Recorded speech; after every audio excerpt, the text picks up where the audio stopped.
ভালো জিনিস নিয়ে আমাদের মধ্যে দ্বন্দ্ব, আর এই নিয়ে একজন মুসলমান আরেকজন মুসলমানের মাথা ফাটানোর জন্য আমরা প্রস্তুত হয়ে যাই।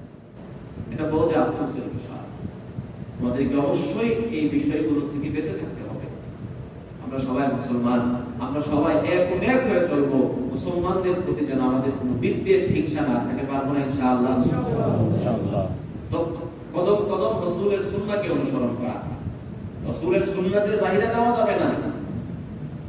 রাসূলের আল্লাহ পাক পবিত্র কোরআনের মধ্যে বলেন, কুল ইন কুনতুম তুহিব্বুনাল্লাহ, নবী আপনি আপনার উম্মতদেরকে বলে দেন তারা যেন আপনি রাসূলকে মহব্বত করে, ফাত্তাবিউনি ইউহিব্বুকুমুল্লাহ, তারা যেন আপনার রাসূলের অনুসরণ অনুকরণ করে। যারা এই রাসূলের অনুসরণ অনুকরণ করবে, আল্লাহ পাক ঘোষণা দিয়েছেন ইউহিব্বুকুমুল্লাহ, আমি আল্লাহ তাদেরকে মহব্বত করব, ভালোবাসব। আল্লাহ রাসূল বলেছেন আমার অনুসরণ অনুকরণ তখনই হবে যখন আমার উম্মতগুলো আমার সুন্নাহ মোতাবেক চলবে।